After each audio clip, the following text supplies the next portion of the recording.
Good afternoon, ladies and gentlemen. Will the Collector back with another video review. What have I got for you today, folks? None other than the G.I. Joe Classified series, Flint, from Hasbro. I gotta say, when the Classified line came out, Flint was easily one of my most anticipated figures, mainly because I'm a big Flint mark. I don't know why. I have no idea why. He's just a guy with a shotgun and a beret. I don't know what it was. But I've been in love with G.I. Joe since the 80s, and I don't know, I just always thought Flint was cooler than Duke. I didn't know if that was a two-sided thing, if they were Flint fans and Duke fans. Well, in my house, I was a Flint fan. And when Duke went into a coma, I was still sad because, I mean, you know, both those movies, that one and Transformers, like everybody was dying. Like, whoa, wait a minute. But anyways, here we are, back with this review. Here is Flint in his window box packaging. Pretty much standard deal. You see the figure, there he is. A nice static pose. I like that. Some other collections we got coming out here soon, specifically some Master of the Universe figures, they're in action poses. I don't like that, because if they go in that package wrong and then a joint's messed up, you got to heat it up, move it. Anyway, see a shotgun, pistol, and his beret. Swing around to the side and get some custom artwork of the man in action himself with a scar. I didn't remember a scar, but that's how they have him. Over to the other side, we've got some tech spec readout that you got to get a nap for. Who cares? I don't. He's number 26 in the wave, or in the line. And then you got this nice poster artwork, which has... Let's see if this has included everybody up to date so far. Yes, I believe it has, because... that's the most recent man right there. Major Blood review incoming. Anyways, we haven't gotten the Alley Vipers yet, which, man, I'm hoping those guys come soon. I'm hoping they're not anything close to Cobra Island, because I'm getting kind of tired of that stuff. On the bottom, just some more legal stuff. But before I get him out, which I try to do with every Joe, because I don't like their bio system, because they just tell you kind of their specialties. I want to know, why am I getting this character? And again, onto the file cards. And here we go with Flint. Warrant Officer, codename Flint. File name, Dashel R. Fairborn. Primary military specialty, infantry. Secondary military specialty, helicopter pilot. I honestly forgot about that. Birthplace, Wichita, Kansas. Flint was a Rhodes Scholar and earned his degree in English literature.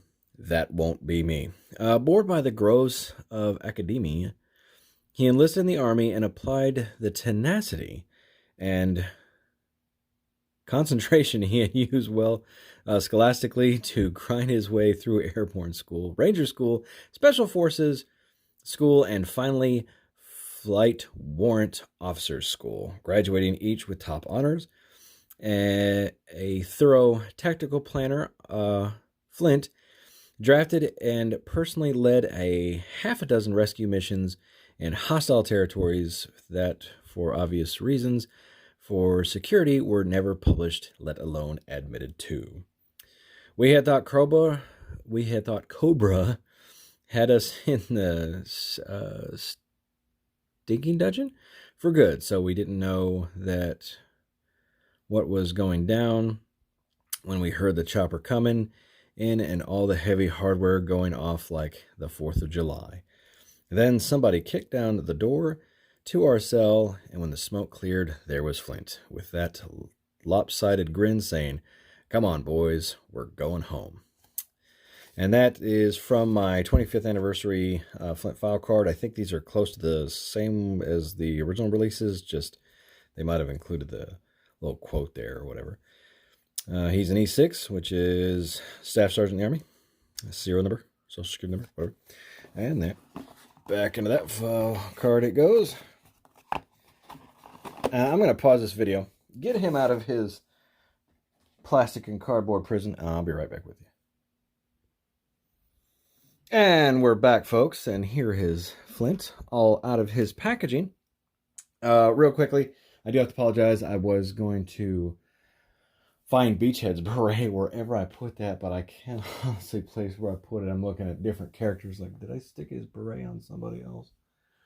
Or it's gone into the plethora, and I say plethora, of different storage containers I have for spare parts and accessories and so on and so forth. But here is Flint, all out of his packaging, and I gotta say, he's cutting a heck of a silhouette. Just to quickly look at that face he's got on right there. Again, I don't know about this car. If I remember correctly, so I grab Duke. Did Duke come with a scar? Yeah, Duke's got one over his right eye. And Flint has one clearly going through his left eye. Which, you know, is that a nod to, you know, old school 60s G.I. Joe, you know, scar on the eye, so on and so forth. So they could fight against counterfeiters and stuff. I don't know. But there is Flint's. Looks pretty good. Nice, you know, old school, probably hairstyle. Very reminiscent of... It just gives me the 1920s New York vibe, you know, which, you know, he's supposed to be from Wichita, Kansas, you know. Maybe if they changed the bio and put something on there, that would have been great. You know, to look at his accessories real quick, he comes with a little pistol. Makes me think of the Halo pistol from the first game. You know, very, very modified Glock looking. Trying to think, is this the same one Flint and Beachhead have? Yep, pretty much. But this one is cast in all black plastic and goes into his right thigh holster right there. Fits in pretty good. And then he comes with a heck of a combat shotgun, which, you know, I've heard some complaints about the shotgun.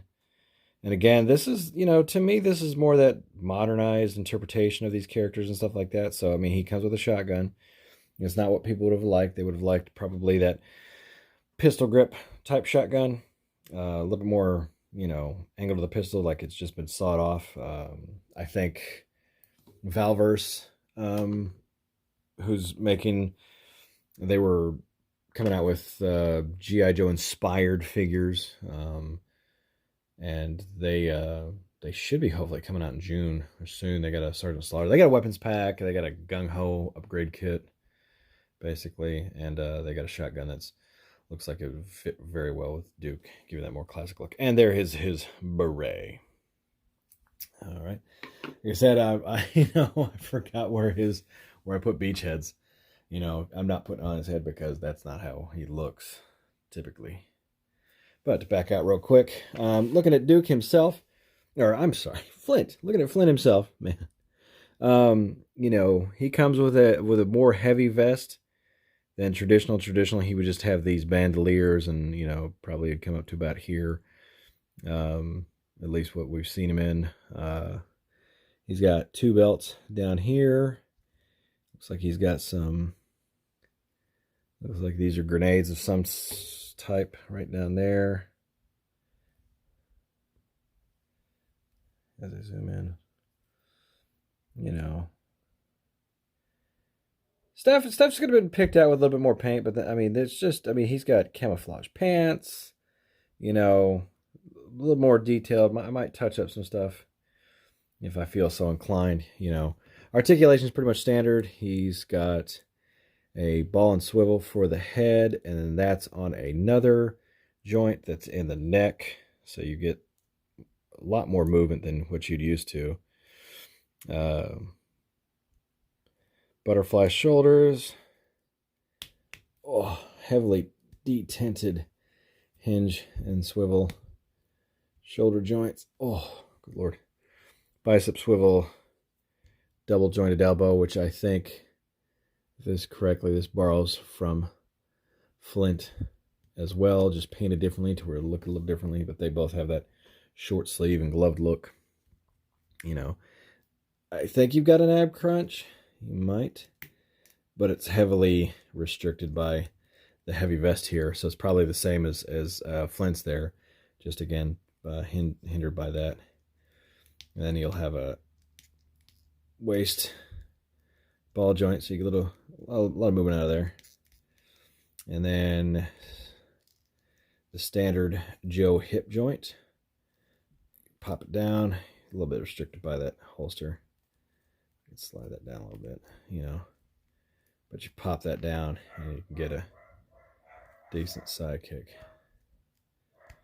And then thigh swivel, double jointed knee, as my dogs are going nuts in the background. And then ankle hinge and rocker. And there we go. As I'm trying different camera angles I get a lot of shadow right here from behind me because I went with a armature mount for my recordings because I kept bumping over that dang tripod.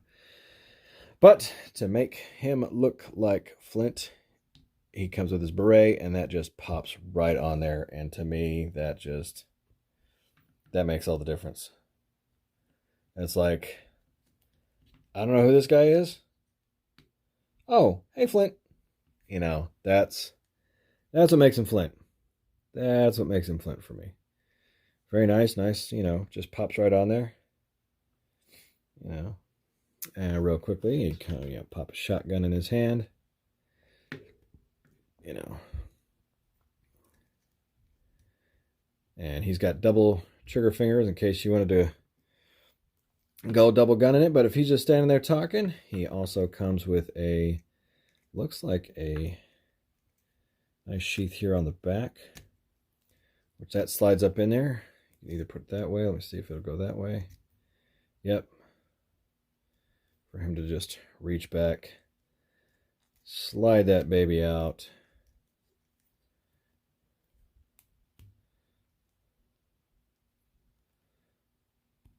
Throw it in his left hand. And boom. That wasn't that great, but you know, we could also put his pistola in that hand. I mean, that shotgun, I mean, one hand and a shotgun. I mean, I've shot a shotgun a couple times and that shoulder took a pounding. If I've got two guns, I got typically one aiming down and one either up like this or one out like this. Typically. You know, or I might have his primary weapon be the only thing out. I mean, that's the same with Beachhead and Flint. But to quickly stay standing,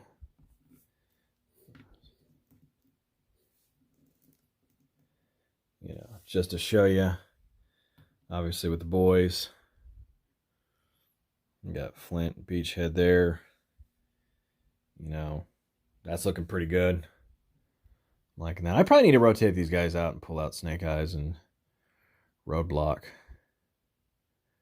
Or, you know, Target exclusive Roadblock, or I like to call him Heavy Duty. That's my Heavy Duty. Here's his main squeeze. Lady J. Oh. Let's bring in Scarlet. And he obviously is going to stand taller than them. Typically. Not because it's, you know, man thing, but that's how they were designed, that they were going to be a little bit taller. Whoop. Bye, ladies. Here we have a Cobra Infantry Trooper. The one everybody can get a hold of now. And here he is with Cobra Commander. And, as always, now this is I think this was the Resolute Flint that I have. This is his shotgun. And he's even got a different combat shotgun. I think my first 25th anniversary Flint, which is more designed off of how he first, his original toy, has that better shotgun, I think. But he was stuck inside another vehicle, so I was just going to leave him there and just bring in this one. And you can kind of see some you know, I'm not saying that there were some influences, but you can kind of see, you know, you got knee pads and more of a vest, load-bearing vest type look. You know, here, if there was any influence, you could definitely tell it came from you know, Resolute and stuff like that, where they were a little bit more heavy tactical geared up, because I don't think they had any type of protection when they were they were originally designed. They were just, I mean, he just had some fatigues. He had the straps right here. He had like an LBB or a just the belt and the straps, and that was it. Not much for, you know, this is a nice kind of heavy flak jacket. But I have been Will the Collector. This has been Flint from Hasbro. If you like this video, please like it, please share, please subscribe. I have been Will the Collector, and I'll catch you later. Bye-bye.